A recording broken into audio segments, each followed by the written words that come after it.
and welcome to this session, Andhra Pradesh to Africa, taking agroecology to scale through farmer-to-farmer online exchanges. Greetings from Kampala, Uganda, and my name is Charles Tumuhe.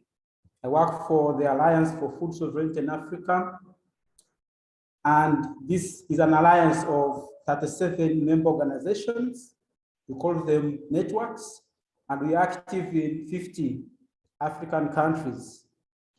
This alliance brings together different actors in the agri-food system, the agroecological movement system, and these include farmers, pastoralists, hunter-gatherers, indigenous peoples, faith-based institutions, environmentalists, women, and youth activists, to mention but a few. So these actors come together through the AFSA facility to create a united and louder voice to facilitate the transition to agroecology and food sovereignty. I am so much honored to have you today in this conference. And with me, I have two gentlemen, Sam and Ferdinand. I'll be telling you more about them as we go along, and one lady, Swati. So they will share their experiences on a very interesting topic, Andhra Pradesh to Africa, taking agroecology to scale through farmer-to-farmer online exchanges. So before I bring them in, I want to briefly tell you why this theme is very important to us.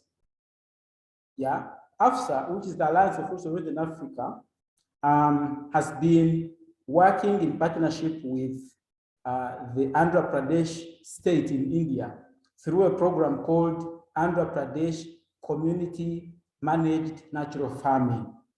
So through this program, there have been a number of online exchanges, African farmers sharing with Indian farmers. And the sharings have mainly been on scaling agroecology. So I've had quite a number of virtual sessions, but sometime in 2020, we organized a physical meeting, a physical visit to Andhra Pradesh. So we did the fundraising and were set with everything, but because of COVID, the physical visit could not take place, and we were left with one option: to remain online. So I've remained online for that long, but we have plans this coming 2023 to start meeting physically. Us going to India and Indians coming to Africa to share our experiences regarding agroecology, regarding natural farming. Yeah, so we have about 15 organizations that have been very active in these online webinars, but today we shall bring to you only two. That is the Biogardening Innovations from Kenya and Rosine from Uganda. The presenters will tell you more about those organizations. So without any further ado, kindly allow me inviting our presenters to start. But before they start, we have a very short video clip coming in from Swati. Thank you so much, Charles. So a warm good evening from India to all of you. I'll start my narrative, my presentation via video. I think we are all cooped up in our virtual worlds, and we're talking about something very real, that is farming. So this is an intent to just see what we are trying to achieve. This is a video by Mr. Ricky Cage, who's a Grammy Award winner, and he has composed music on natural farming. Please do hear it. We'll come back. Plant your dreams in the soil, water them with love. Living in harmony is only natural. What an amazing gift this is, to be conscious and choose to do what's right.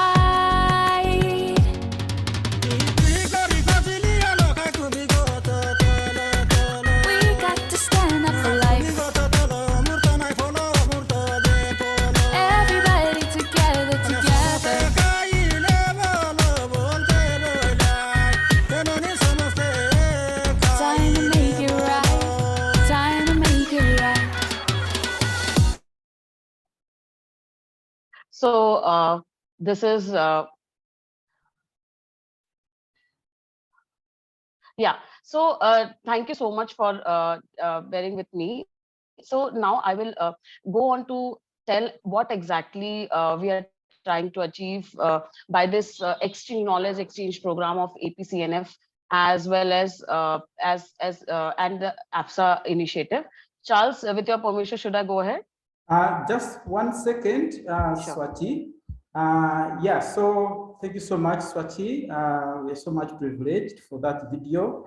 So Swati is going to take us through her presentation, and her presentation is titled Andhra Pradesh to Africa, Building Bridges Through Knowledge Exchange in Agroecology. Swati is a development professional working in sustainable food systems, climate change, systems thinking, and scale thinking. Currently, she's working with the Andhra Pradesh Community Managed Natural Farming Program in India as an associate scientist, but also with the World Agroforestry Center, which is doing the work in Andhra Pradesh in India. She studied engineering and later did rural management, and currently she is studying food systems change using agroecology. Welcome, Swati. Go ahead and make your presentation. Thank you so much, Charles, and hello to Ferdinand and Nyanzi as well. So, good evening, ladies and gentlemen. I'm going to speak on this wonderful initiative that we have started in the middle of the pandemic, that is the knowledge exchange program between Andhra Pradesh and Africa. This knowledge exchange program till date, as Charles has mentioned, has been online, virtual, because we couldn't wait. The urgency is imminent, the climate crisis, the farm distress, the breakage, the fractures that we have seen in the food systems during the lockdown for the pandemic has brought this reality in forefront that we cannot wait. The time is time is a very crucial resource right now. So what we are talking about when we are saying knowledge exchange? What are we wanting to really exchange? What is it that Andhra Pradesh has to offer to Africa? So what Andhra Pradesh, the last 6 years, we have been working on a program called the Andhra Pradesh Community Managed Natural Farming Program.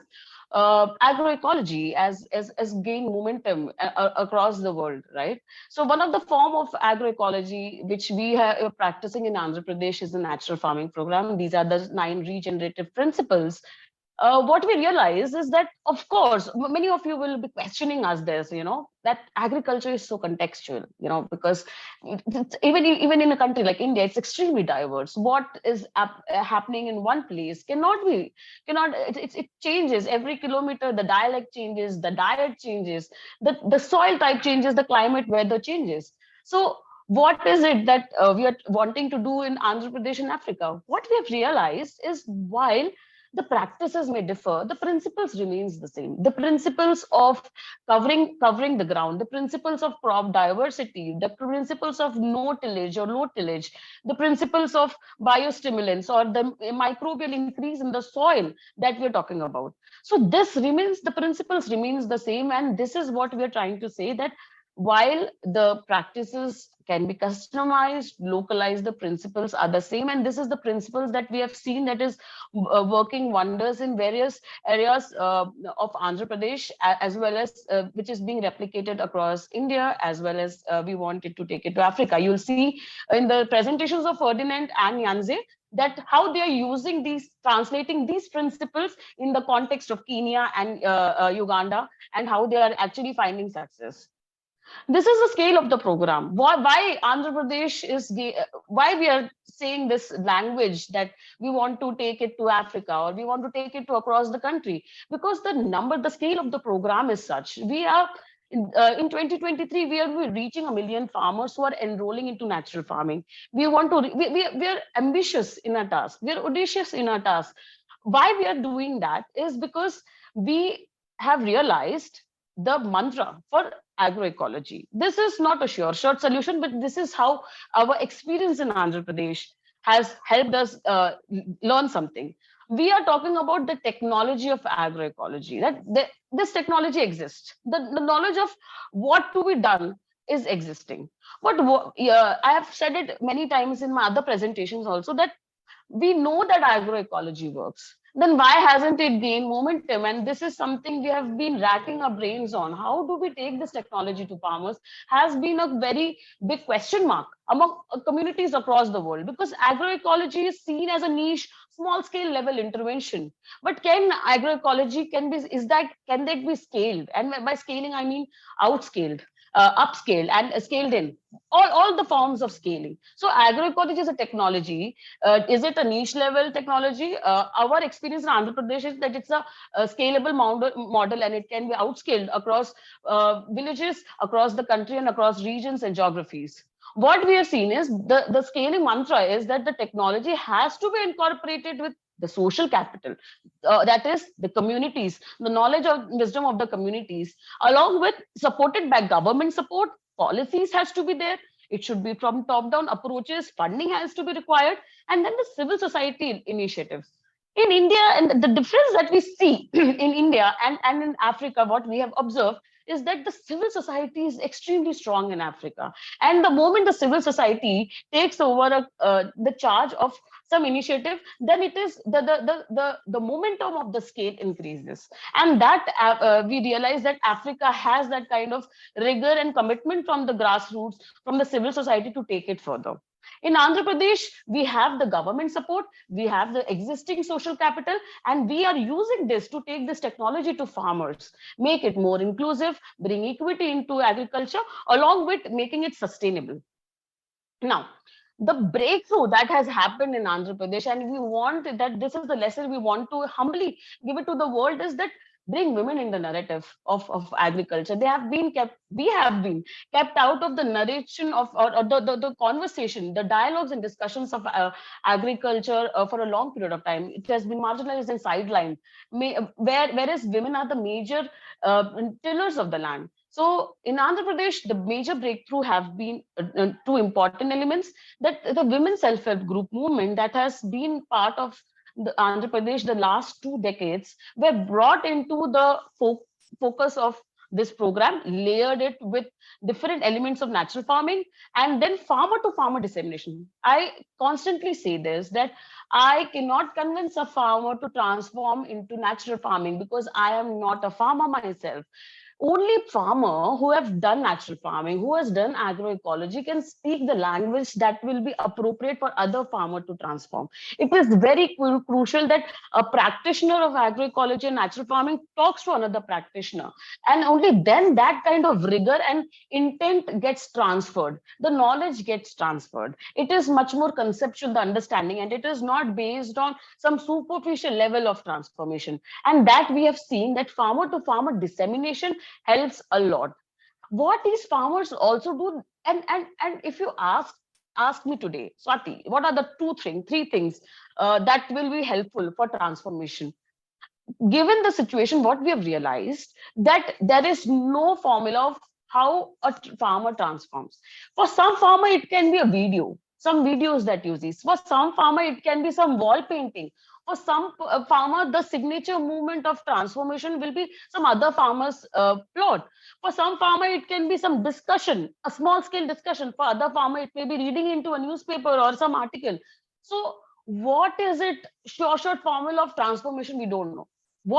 That's why need to do is we need to constantly bombard a farmer, he or she, with importance of agroecology everywhere. That is the reason we are talking about systems change. We need to talk about agroecology in every facet of lives of the consumers and the producers both. Only then the consumer will demand agroecological food, the consumers will transform the market scenarios, and the food and nutrition scenarios, and the producers will start producing. So this is the reason we want to say that we want to transform every element of the food systems value chain, and only then that kind of transformation will happen. And mind you that this transformation is not a program or project that can help us gain the cruciality of transforming to agroecology. It is a movement that we are trying to achieve. So in this context, We are saying that we want to build bridge of knowledge exchange in agroecology. What we have learned from in Andhra Pradesh, we want to extend it to Africa, and we want to learn from Africa how the civil society movement is so strong and bring that element to India. So with this, I want to set this context state. I'm very sure many of you, we all are skeptic, we are rational human beings, and we feel that how is Africa continent and India continent, what is this knowledge exchange? We acknowledge that there is immense dissimilarities. There are social, cultural, environmental. Charles or Nyanzi has a different outlook towards life, and I in Asia have a different outlook. So we are diverse in our context, and we acknowledge that. What we have realized with our mutual understanding the last 2 years is that while the dissimilarities are immense, we are connected because the agriculture crisis is affecting both of us, the African continent as well as the Asian continent. We are severely impacted by the climate change crisis. We are severely impacted by farm crisis. We have been severely impacted by the green revolution methodology, and the COVID pandemic has also impacted us. So while we acknowledge the dissimilarities, we are connected more than we realize by the common crises that we are facing. And our understanding with the interaction with Africa and with AFSA has been that it has potential to transform to agroecology faster and sooner. The kind of immense resource, the kind of strong civil society presence that Africa has had, a strong willpower and the strong motivation from the community will help agroecology take its root much faster and much sooner. Along with it, the kind of conversations that we have seen in COP27 and how Africa is leading the food systems dialogue, we see that the kind of policies that has been worked upon, I think Africa will be much able to speak and lead the world in agroecology dialogues. Now I'll come to what we have done. This online, when you see this event, what have we done with AFSA the past 2 years? It started as online sessions. We started with one session, two session, excuse me. So the session started on technology. What is the technology? The 9 principles that I showed, that how and how to do natural farming, how to make the inoculants. It started as one of the initiatives that AFSA was trying, and we were an example. But while we started communicating, we realized that there is more to learn, and just not use Andhra Pradesh as a case study or an example, but actually start picking up important elements and start practicing. And with Nyanzi's and Ferdinand's case studies, you will be able to see that while they were doing a lot with respect to agroecology, how the Andhra Pradesh link has helped them to make it more robust and concrete, and make it more holistic in nature. So it started with that, and then from in AFSA we joined the Healthy Soil, Healthy Food initiative with them, and then there was a very structured training where all elements. I would request you to please realize when you are hearing that agroecology is not just the biostimulants, the inputs, the non-pesticide management. Swati, Yes. are you about to conclude? Yes, almost. Yeah, yes, Charles. So the biostimulants and all is just one element. How do we take this knowledge is a bigger question that I'm posing to the world. How do we take it? There are several ways to take it. And we have in Andhra Pradesh also, we are trying to crack, and we're learning from AFSA of how to take this knowledge to the community. And then we worked on several aspects. And if you can see on the right that that came a beautiful booklet that one of us will be sharing in the crowd chat also, on how this all led to a good communication materials for the world, and especially for African community to take over. This is my last slide, Charles. What is the way ahead? Now we have spoken virtually a lot. We have interacted a lot, but virtual interaction can take us only this far. Now we are in conversation of identify 4 to 5 good NGOs across spread across Africa, so that we work in depth with these NGOs and build resource areas where we can demonstrate to the world that this is how agroecology, for complete transformation area of agroecology looks like, and then extend this knowledge management systems to the African context, and eventually Africa itself and the dependency on Andhra Pradesh on knowledge decreases, and African countries themselves have their own strength, own champion farmers, own knowledge, own models, own demonstration plots to lead the world. Thank you so much for your time. Thank you so much, Swati. And yeah, I'm happy you've used the time available, and I want to really thank you so much and appreciate your support to our African continent from that Asian side. So we are moving on, and next we are going to have Ferdinand Wafula.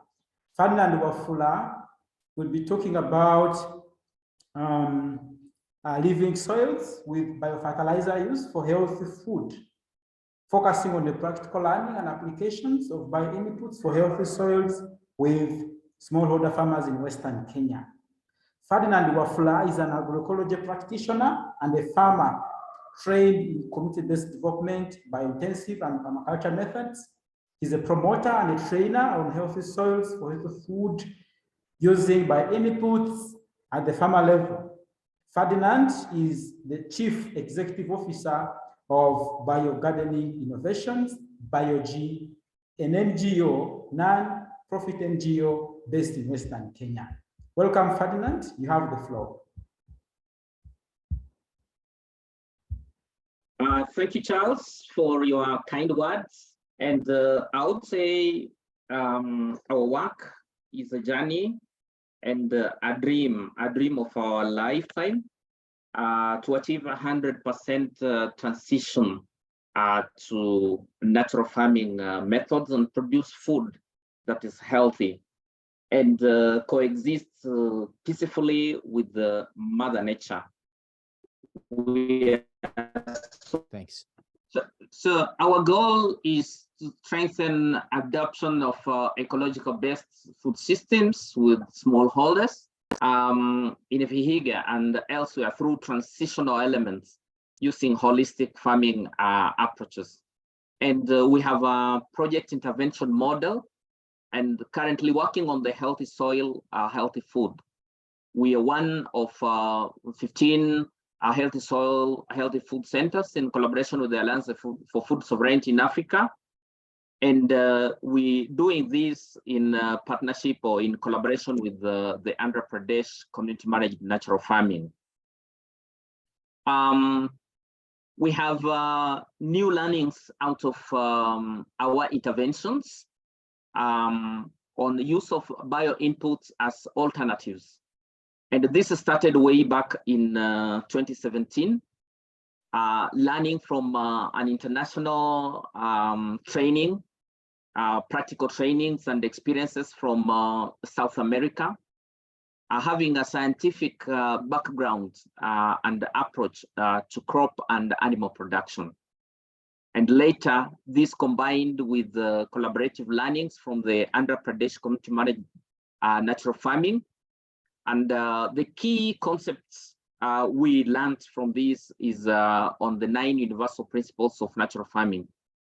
So we have had local adaptations, combining what we already knew with farmers and what we were practicing on ecological agriculture, as well as the new learnings from South America on the biofertilizers and the collaborative learnings from India.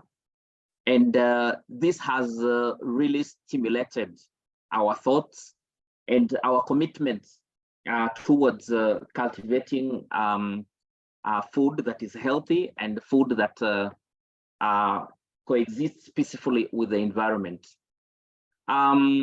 Before we had these learnings, we thought that collection of nutrients, mobilization of nutrients from organic matter is automatic, and that we discovered later that our ancestors, the microbes, these are the great soil health mobilizers. And this new learning is actually stimulated through our learnings from the Andhra Pradesh managed natural farming about the biostimulants, and from the what we've learned from the South America friends on biofertilizers. So that our work has been on how to cultivate this, inoculate the soil, and seeing the results, and seeing the changes, and combining those good results into adoption. Some of the practicals on the biofertilizers have included preparation of bokashi, which is a soil inoculant. And this has been a game changer among the smallholder farmers that we're working with. And other practicals have also included use of vermicompost. And vermicompost is part of utilizing the soil food web, because we have we realize from these learnings that when degradation of biomass happens through earthworms, for instance, and we can be able to collect the vermi tea, this can enrich the soil, apart from just addition of organic materials. And we have collected all this and put into trials through field applications by having different treatments. And for the last 5 years, we were working on the liquid biofertilizers and bokashi. And for the last 2 years, now with our collaboration with the Indian friends online, we've been able to do the solid and the liquid biostimulants, and also integrate pen manure with vermicompost. Most of the farmers in this region integrate their animals and animal manure and do the recycling. And we've been comparing these three and having some zero control. We have also learned from the Indian friends about seed inoculation and improving germination and boosting germination and survival of seeds. And this has been adopted very well with very good results by the smallholders. So when we do these field trials, farmers are able to record the findings. Farmers are able to interact with us as practitioners, and also develop their own applications, their own adoptions. And quite interesting that farmers are always experimenting and wanting to experiment.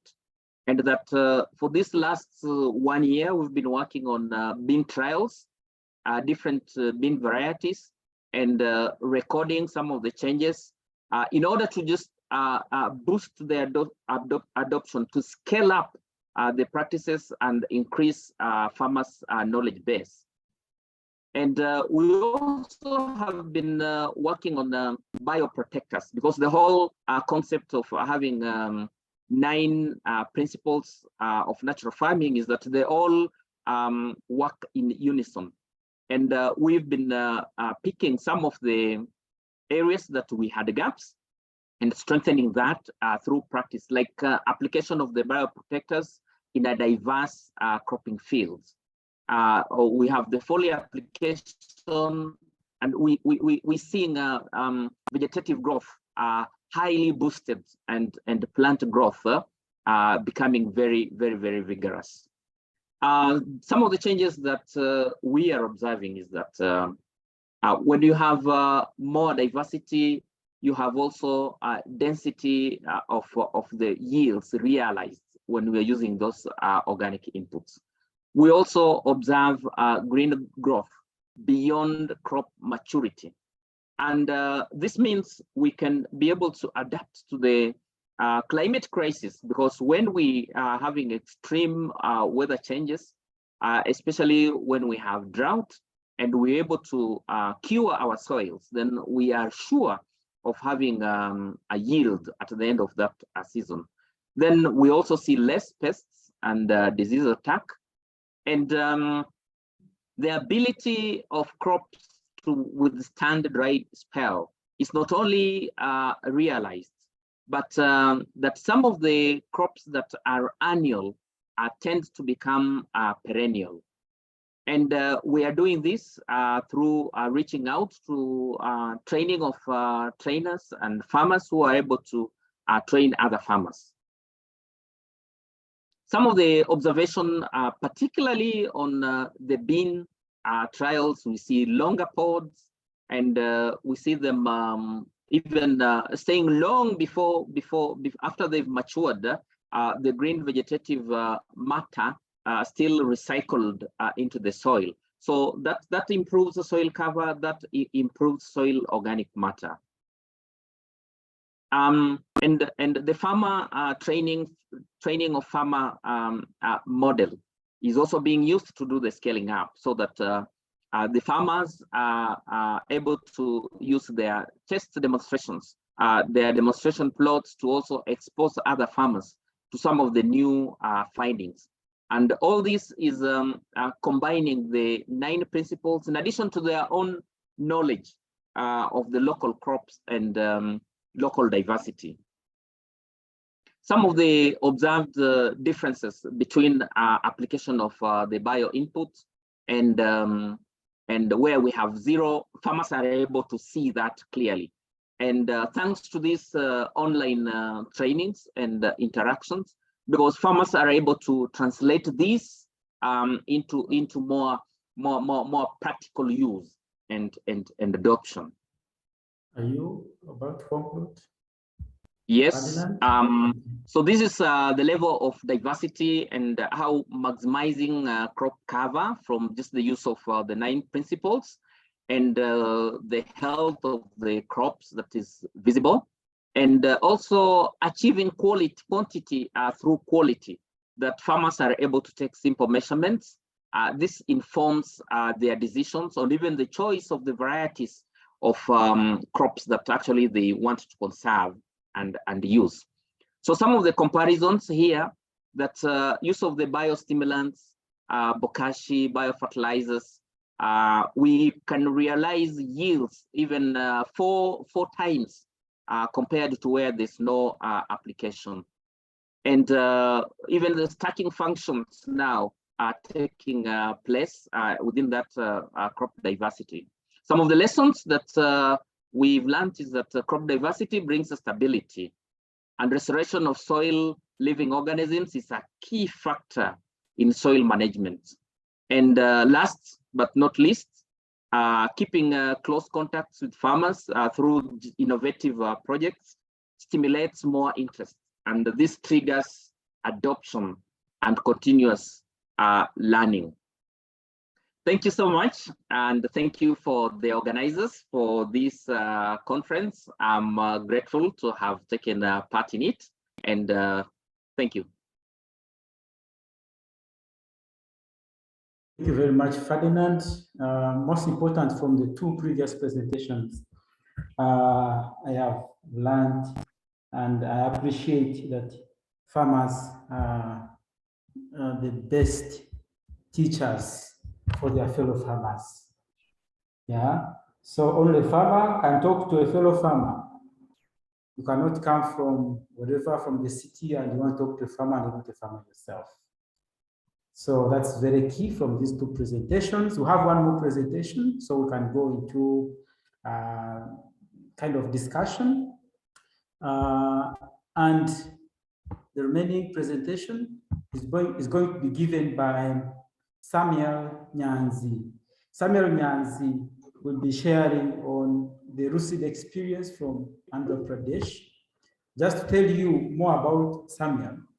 Nyanzi Samuel is the founder and chairman of the National Organic Movement of Uganda. He's also the founder and executive director of Rural Community in Development, Rosine. Rosine is an NGO located in central Uganda. Samuel studied biodynamic agriculture and rural development, but he also trained as an agricultural instructor. You're most welcome. Samuel, you have the floor. Yeah, thank you very much, Charles, for giving me this opportunity. First of all, I want to thank the organizers. I want to thank the organizers for actually giving me the opportunity to participate in this very, very important conference. As said, I'm Nyanzi somewhere. I'm from Rural Community Development, which is based in Mityana, Uganda, the power of Africa. Good afternoon, ladies and gentlemen.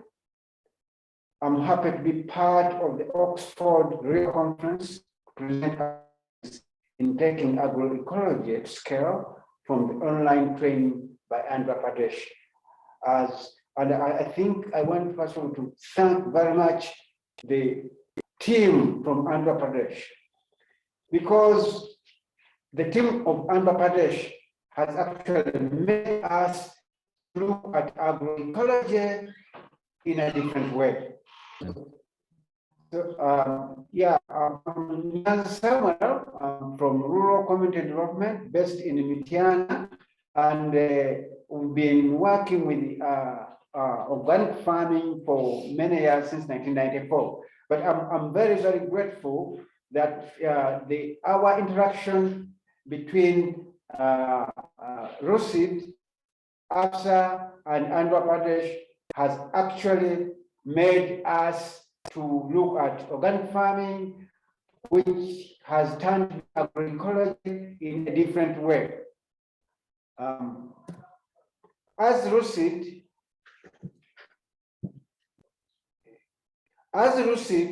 we are an organization which has been doing organic farming.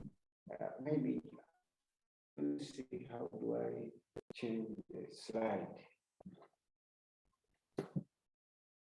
Sorry about that. The slide is not changing. Can we share from our side? Okay, go share from your side, please. Let me stop sharing. Okay, no problem.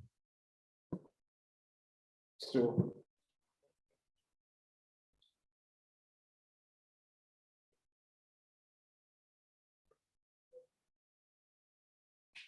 yeah, as I said, maybe you can go to the second slide. Yeah, Rosine, as already has been mentioned by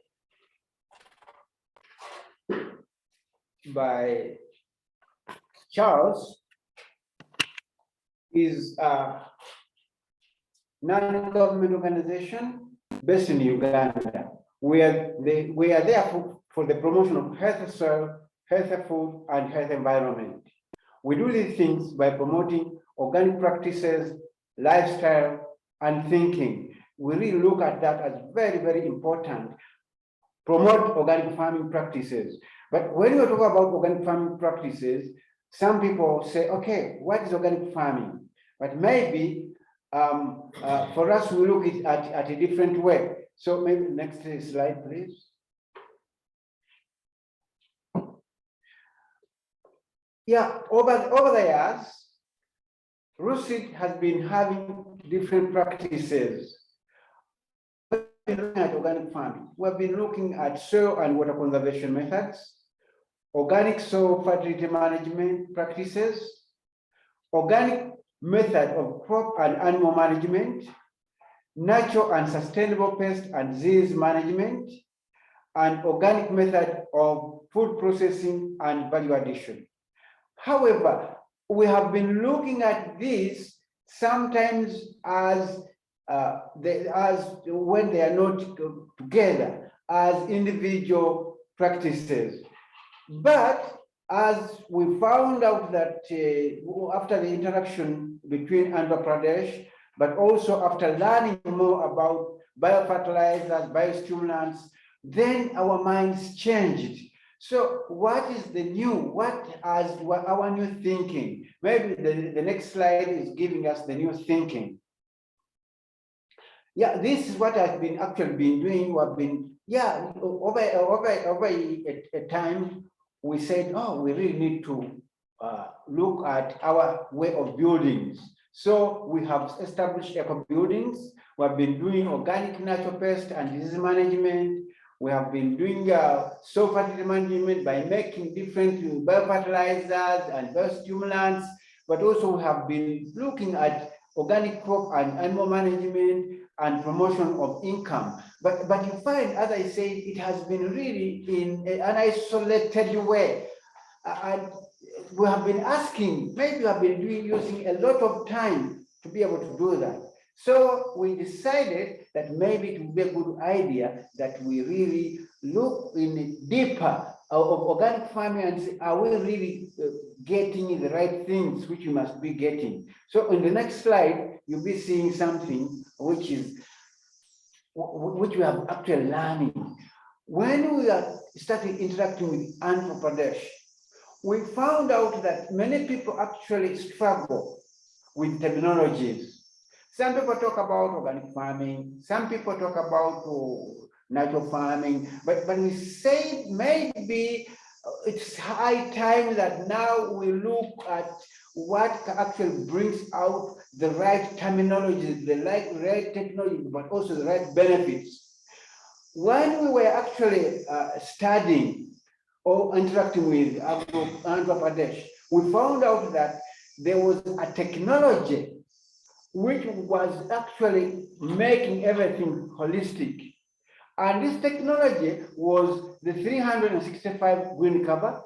And we found out that this would bring about an integrated approach of either natural farming or of agroecology. And that one, we have actually looked at that and we have really intensified it. And as you are going to see, it has given us something which is very, very positive.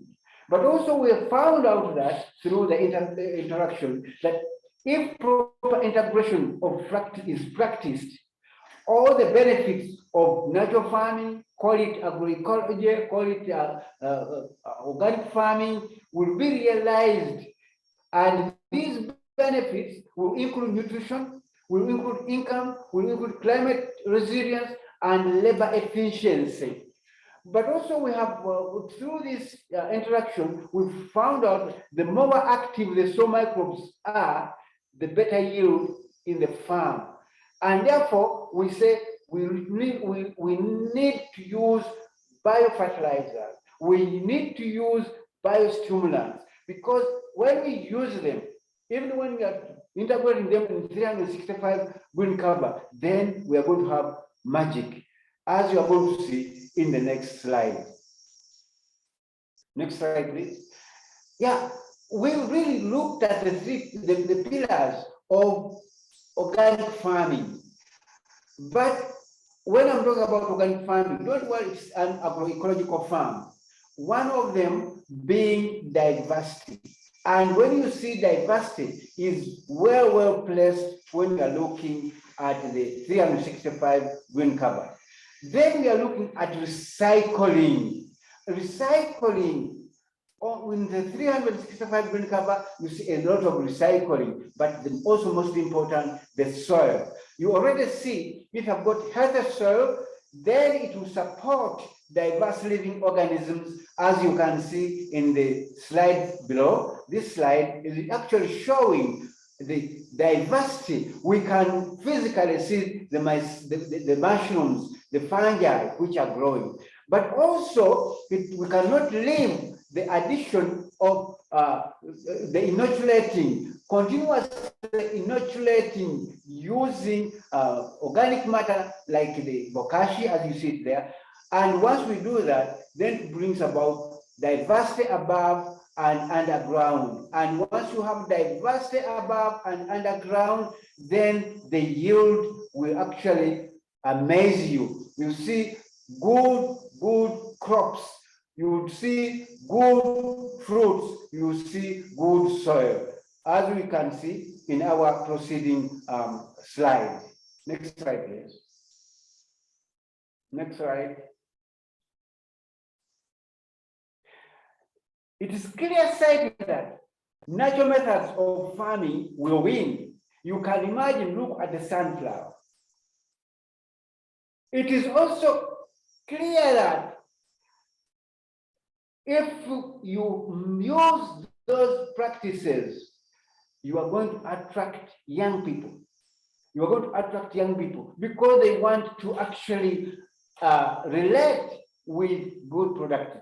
The productivity of the soil depends on how active the microorganisms. So once you see the whole of this system here, down here, you see that all the three pillars of organic farming in the 365 green cover has been achieved. You have seen the diversity, you have seen the healthy soil, but also you can see the good soil. So I think from our experience, we found out that 365 green cover actually, if it's practiced, you are going to find out that we are going to have a lot of benefit. And what is really interesting is going to attract people, because these days a young person says, no, agriculture is labor intensive. But with 365, agriculture becomes less labor intensive and therefore attractive, as you can see in the next slide. Next slide, please. Yeah, when you look at 365 green cover, I want to tell you, you will not be able to understand what is inside, but go inside the system. You can imagine inside the system, we can have such a wonderful sunflower crop. You can see wonderful guava with no any contamination.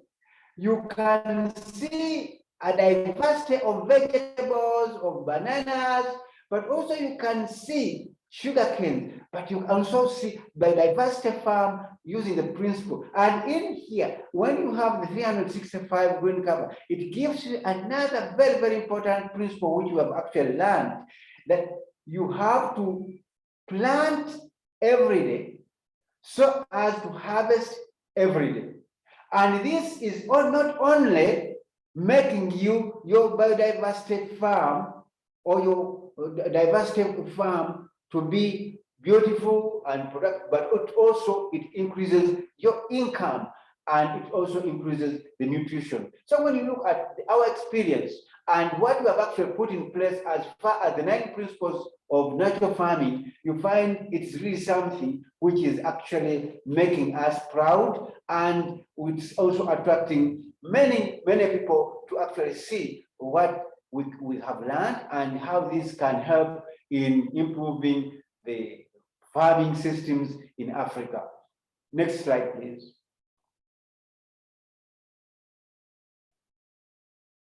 Next slide, please. Yeah. Already it has been evident that young people associate very well with such a system, as it's labor intensive. At Rosine, we actually work with young people, and you find many of our young people now they've actually been attracted. We are attracting very many young people, because what is the result of agroecology? What is the result of this integration of the 9 principles is bring better yields. Not only giving better yields, but also it's giving the learning. People are learning, and this actually has attracted the young people to come and be with us, and they have attracted people to learn from us. This system is self-sustaining. It is solving the labor.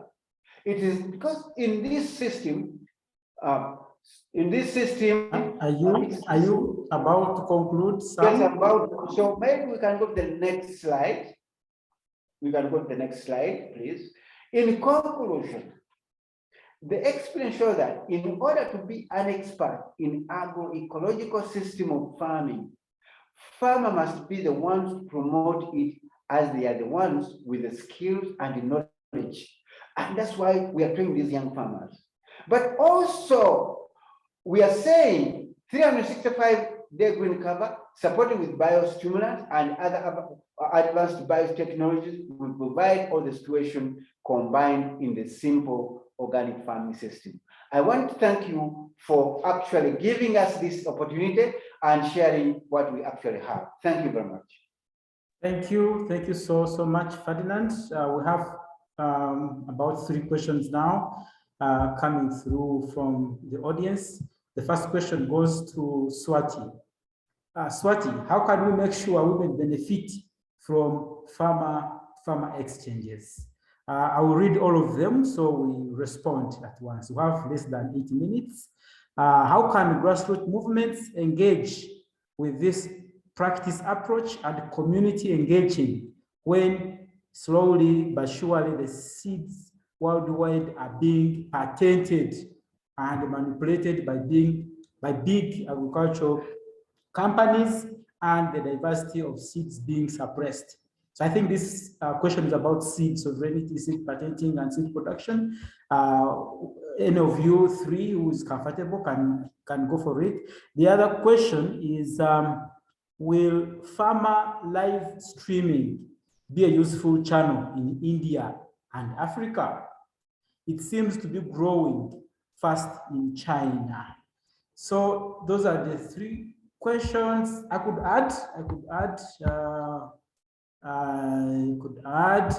yeah, Swati, again, you can share with us the key challenges that you have gone through and how you've been able to maneuver through them. And Samuel, you can tell us how your experience and expertise has been able to benefit the neighborhood farmers, the farmers around you. And Ferdinand, you can tell us, yeah, I mean, there's limited internet in the villages and even where our organization is situated. How was it possible, to get this knowledge coming from Andhra Pradesh through AFSA to your organization, Biogy in Kenya, and finally to the farmer deep down in Ebuyangu or Rwanda or some village deep there in your locality? So you can look at those questions. For now, I think we have 5 minutes. So I'll give 1 minute to each one of you to respond to those questions that you can. Thank you, Charles, for that. And Ferdinand and Nyanzi, that was an amazing presentation. Thank you so much for that. It's really heartening to see the kind of work that we have been putting in the last 2 years and to see those green fields and farmers smile. It is one of the major indicators. So coming back to the first question, that how is farmer to farmer, how women are benefited from farmer to farmer exchange. Interestingly, in context of India, I would like to really answer this question, that in India, it's very difficult for us to visualize a women as a farmer. And what we realize in the circular economy, discourse is that we have to ensure that because the conventional chemical paradigm of agriculture kept women away from the entire extension system. Farming has been looked at as a men kind of, men. A farmer is basically visualized. I've said it on various forums, and I'm very sure many of you would agree that when you speak of farmer and the pronouns that we use is a he, So what we want to change via agroecology is that bring women in the center. To be honest, in the discourse of agriculture, women and men both are required. So it cannot be just women be involved in discourse of agriculture and men be kept aloof. That is not the question. The point is that women are the entry point into the household for changes with respect to agroecology, because farming is not just done on the farm. It is also about the dietary diversity we are talking about. We are talking about the health and nutrition. We are talking about several facets of the value chains of agriculture. So yes, Charles, do you want me to continue or do you want me to stop? No, you can go to the next question, maybe. Sure. Then we can go to the other question. Thank you. I was asking you to finish with the last question. Swati, kindly finish, please. Do I have to say something? Yeah, someone asked how are the farmers benefiting. Let me tell you, even this morning, somebody was saying that she planted mangoes and avocados. She hasn't been actually eating any fruit. But this year, because of the training, because of the learning she has got from this experience, she has even sold mangoes. She has also sold avocados. So I think they're also benefiting. But also being one of the 15 centers, we have other farmers around Uganda who have actually been trained and they are now doing that. So thank you. Good. Thank you. Ferdinand? Yes, I can talk about issues around limited internet. We were able to gather farmers in our centers on those scheduled days. And whenever there was a sharing, online sharing from India, we would call them and have a big screen. And again, that brought in some new interest because farmers were able to exchange ideas from what they were seeing the Indian farmers doing, and then discussing and translating theory into practice, so that we were able to translate what they were seeing into practice. And that has been very exciting and cost effective.